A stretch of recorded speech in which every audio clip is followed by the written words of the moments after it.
Last night at the Oscars, we saw the best documentary being awarded to a documentary called No Other Land, made by Israeli and Palestinian filmmakers. They have demonstrated they can work collaboratively.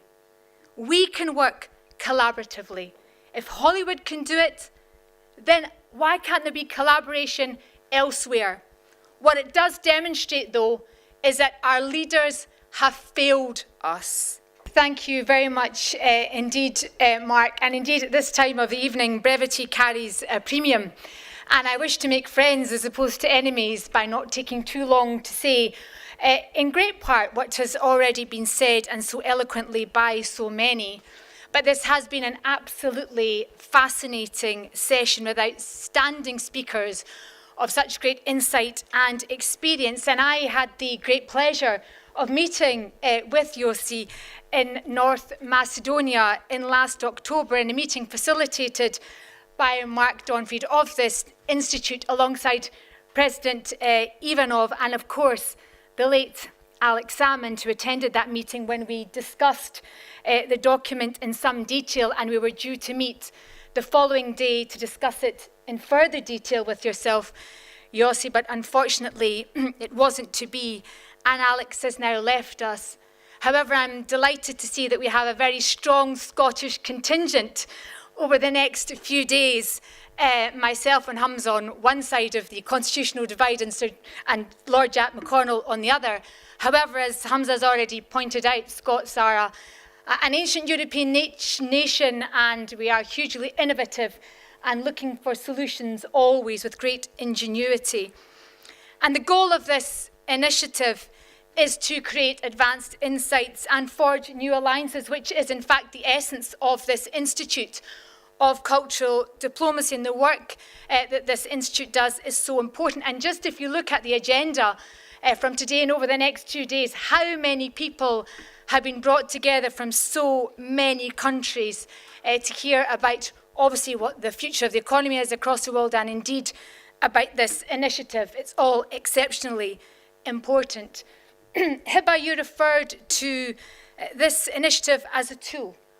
And we must examine all avenues and ideas that are open to us to solve this problem. The youth of the world have been mentioned by a number of speakers and how important that is, because we promised them this wouldn't happen again.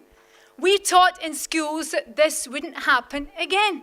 People and children wouldn't be killed in the manner in which we're seeing before our very eyes.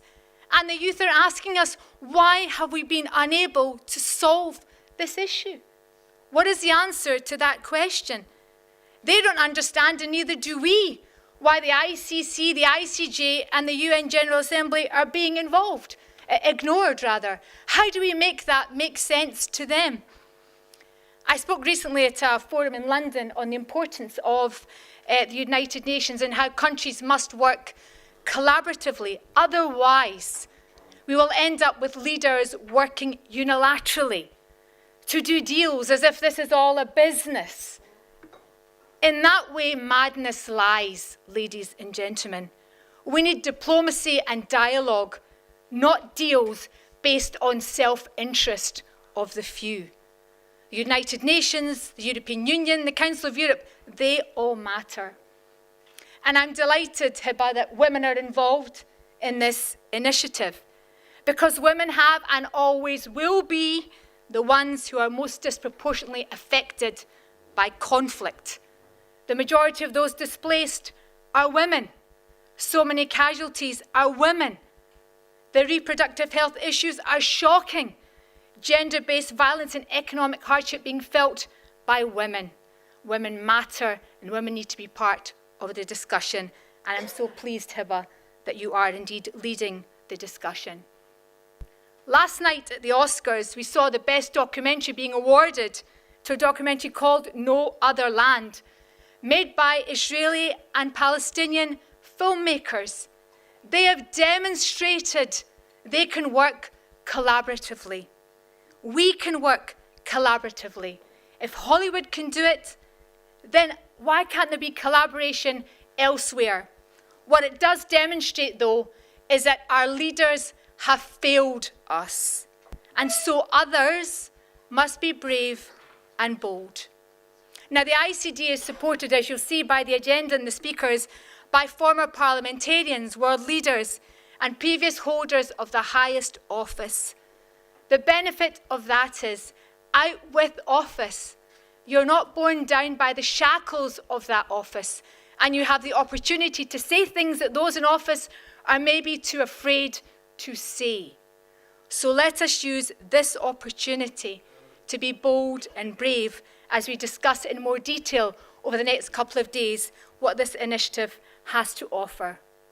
Peace is difficult, but it is worth it.